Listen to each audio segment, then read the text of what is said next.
Vamos a partir este Pauta de Negocios hablando de finanzas, de pensiones, de inversiones, porque hoy nos acompaña aquí en el estudio Francisco Murillo, CEO de Ahorro y Retiro para México, El Salvador, Colombia, Perú, Chile y Uruguay de Grupo Sura. Francisco, un gusto tenerte aquí con nosotros en Pauta de Negocios. ¿Cómo estás? Hola Gabriela, buenos días. Muchas gracias por la invitación. Muy bien. Francisco, la última vez que nos acompañaste fue como presidente ejecutivo del Grupo Sura aquí en Chile. Ahora eres CEO de Ahorro y Retiro para todos estos países, lo decíamos antes, México, El Salvador, Colombia, Perú, Uruguay, además de nuestro país. Es decir, supervisas todo el área de pensiones de estos mercados.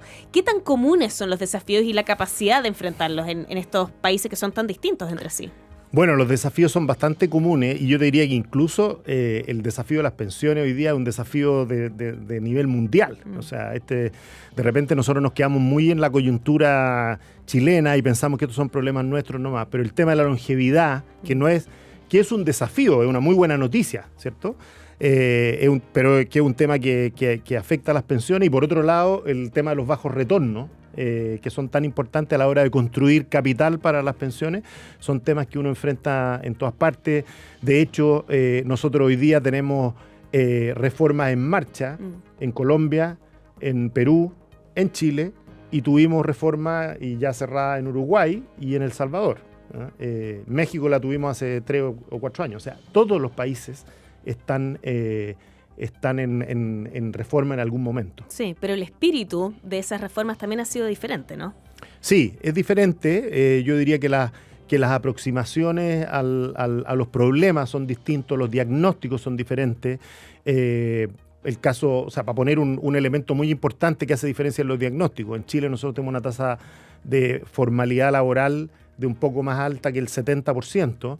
Y en los otros países en general tenemos una tasa de formalidad bajo el 40%, salvo Uruguay, que es un país que también tiene una tasa de formalidad alta. Entonces, el problema ahí de la cobertura de los sistemas es bien distinto al que tenemos en Chile. Sí, bueno, y a propósito de esos diagnósticos, ahora cada vez que se habla de pensiones, se habla también de este estudio que publicó la semana pasada David Bravo, en el que para calcular la tasa de reemplazo, es decir, el sueldo que nos llega después de jubilarnos, como porcentaje de un sueldo, él tomó en consideración toda la vida laboral, ¿no? Lo que antes se hacía en nuestro país era tomar los últimos 10 años. Cristóbal Uneus también está preparando un reporte para hablar de tasas de reemplazo encargado por el Ministerio del Trabajo y la consideración va a ser los últimos 12 meses. Son diagnósticos también bien diferentes los que se están trabajando. ¿Cómo lo están viendo ustedes desde Grupo Sura? O sea, yo creo que ahí lo primero que destacaría es que cuando de repente decimos que tenemos un diagnóstico, al parecer todavía hay espacio para tener un mejor diagnóstico. O sea, cuando uno mira el estudio de David Bravo y ve que se consiguió la base de datos de cotizaciones de todos los trabajadores de 6 de 7 AFP, uno dice, bueno, esa base de datos no debiera ser de común acceso, no debiéramos tenerla para poder consensuar diagnósticos sobre una misma muestra. A mí me parece que es un elemento bien fundamental. Pero después, yendo al punto que tú haces, también me parece que es importante, porque cuando nos comparamos con la OCDE, no podemos usar el salario promedio de los últimos 12 meses, porque la OCDE usa el salario promedio de la historia laboral. Ahora, ¿qué es lo que es la tasa de reemplazo? O sea, la tasa de reemplazo está bien explicada. Dice, oye, la última pensión dividido por la renta. Entonces David Bravo también pone un elemento importante que dice, oye, vamos a tomar la pensión líquida sobre la renta líquida, que me parece que es importante. Ahora, dicho eso, lo que no cabe duda es que las pensiones eran insuficientes. Sí. Porque otro elemento que pone David Bravo sobre la mesa es, oiga, aquí hay 2 elementos muy fundamentales que cambiaron el diagnóstico. Uno es la PGU, que efectivamente le da una subida importante a las pensiones. Y el segundo son los retiros de los fondos de pensiones. O sea, los retiros de los fondos de pensiones son $50.000 millones que se sacaron y que las mismas autoridades actuales dijeron que eso equivalía a 7 años de cotización. Entonces eso hace importante el hecho de aumentar la tasa de cotización, pero a las cuentas individuales que fueron las que resistieron esos retiros. Sí, lo que se busca también ahora es aumentar la PGU, considerando estas todos estos datos que están rondando, ¿es necesario efectivamente subirla? Lo que pasa es que yo creo que esa es una decisión país al final, ¿cierto? Porque cuando tú dices que las pensiones promedio de los hombres hoy día están en un poquito arriba de 500.000 pesos, las pensiones promedio de las mujeres están alrededor de los 330, 340.000 pesos, entonces tú dices, bueno, son sustancialmente mejores que las que teníamos antes. Pero la pregunta, y es la pregunta que tiene que responderse el país, es, bueno, ¿qué nivel de beneficios queremos darle a las personas mayores? Pero eso hay que ponerlo sobre la mesa comparado con qué beneficios de salud queremos darle o cuáles son las asignaciones la asignación de educación pública que queremos dar a los jóvenes. Entonces, ahí ya viene un tema país de cuánto es lo que, a dónde quiero poner los recursos. Sí. Y las necesidades siempre van a ser más grandes que los recursos disponibles. Efectivamente, ahora con la mirada y la experiencia que se tiene supervisando distintos negocios en varios países, ¿cuál es la decisión país que más nos convendría? No, yo creo que hoy día, cuando uno piensa que tiene que seguir recaudando impuestos para poder subir los beneficios, a mí me parece que tenemos un buen nivel de PGU. Tenemos que preocuparnos del crecimiento económico. O sea, cuando miramos los últimos 10, 15 años, vemos un país que está estancado y por lo tanto el foco tiene que estar puesto en el crecimiento. Y eso significa que es complejo subir la carga de impuestos, es complejo también subir las cotizaciones. Entonces me parece que es importante que el foco se vaya más al crecimiento hoy día porque efectivamente le hemos hecho una subida importante a las pensiones de los pensionados actuales. Sí, sí. En una columna que publicaste hace cerca de un mes, en la tercera son los resultados del ranking Mercer, comentabas que el sistema chileno necesita una reforma que reconozca el inmenso cambio que significó la PGU, como lo que comentabas antes, y que en su diseño ponga en valor los elementos que han generado esa solidez que se le reconoce al sistema. Ahora, el debate se ha centrado en la incorporación de este pilar colectivo.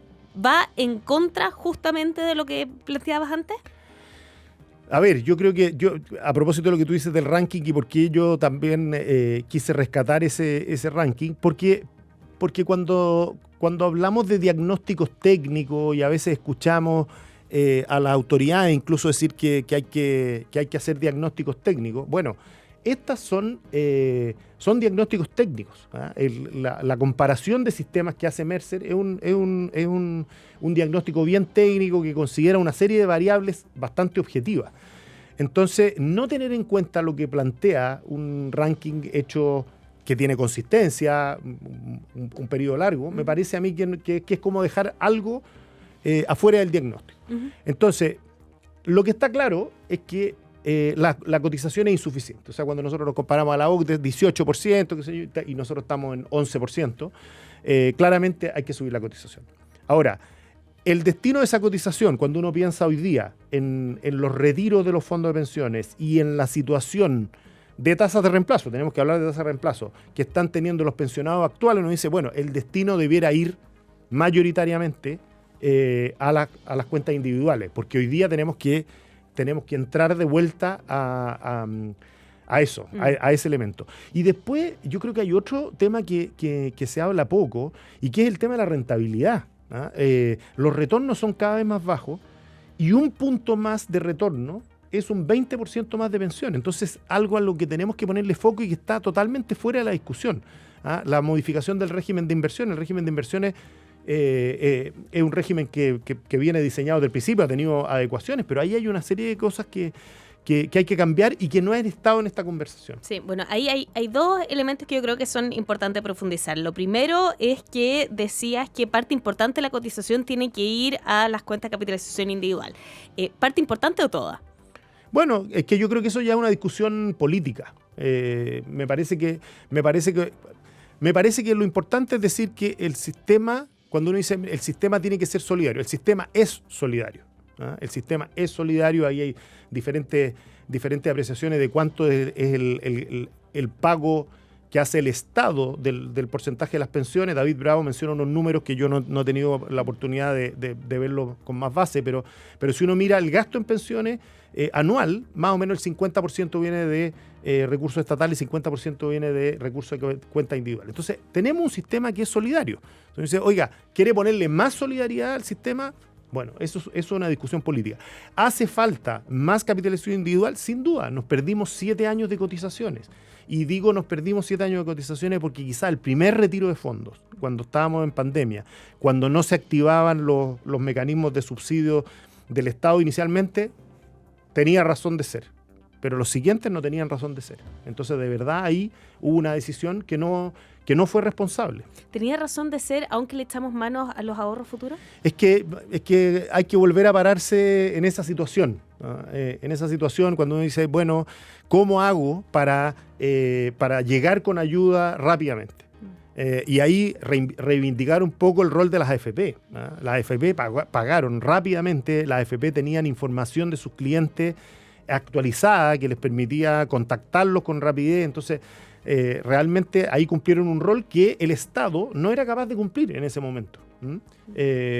Entonces, claro, uno podría decir, bueno, y si no lo hubiéramos hecho, bueno, no sabemos qué habría pasado. Sí.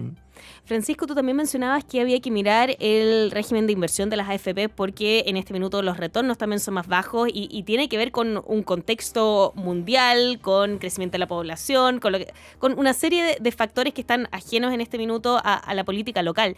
Pero ¿qué es lo que debiésemos hacer en materia de políticas públicas para modificar ese régimen de inversión y encontrar retornos más altos?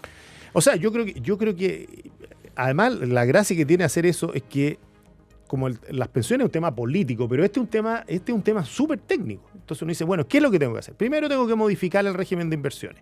O sea, hoy día tengo un régimen de inversiones que tiene límite establecido, que era la manera de hacerlo antiguamente. Hoy día tú podrías irte a un régimen de inversiones que los fondos los diseñe por niveles de riesgo, por un lado.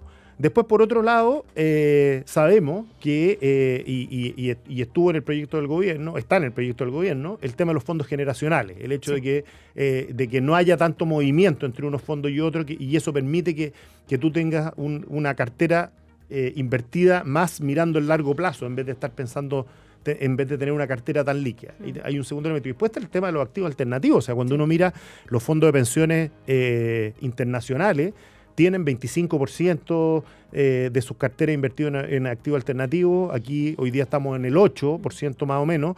Y el Banco Central tiene la facultad de subir esos límites. Sí. Ahora, digamos, o sea, eso no necesita un cambio de ley. Sí. Bueno, mencionabas que este tema de los fondos generacionales es parte de la reforma, pero todavía estamos a la espera de eso. Estamos a la espera, en realidad, de una reforma previsional ya hace cerca de 10 años. ¿Qué probabilidad le están asignando al interior de Sura a la alternativa que se apruebe la actual propuesta del gobierno? Yo creo que la probabilidad que se apruebe la propuesta del gobierno tal como está es cercana a cero, digamos. O sea, creo que claramente es una propuesta que va a tener que tener modificaciones.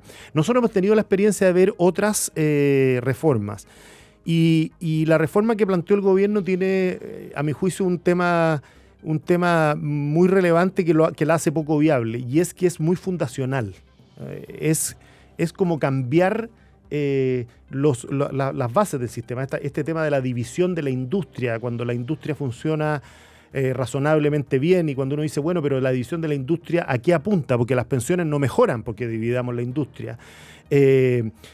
Algunos otros cambios que propone como estos temas de solidaridad, que pueden ser algunos temas valiosos, pero cuando tú planteas una reforma que es muy fundacional, es muy probable que esa sea una reforma que se entrampe, o sea, cuando no está hecha sobre los pilares actuales. Entonces yo veo poca probabilidad de que eso pase, pero sí a nosotros nos parece que una reforma es necesaria. Ahora, lo que ha trascendido es que el debate se ha estado pausando a la espera de lo que suceda con el plebiscito del 17 de diciembre. ¿Se hace inviable la reforma tal como se había planteado con la propuesta de nueva Constitución? No, nosotros creemos que no.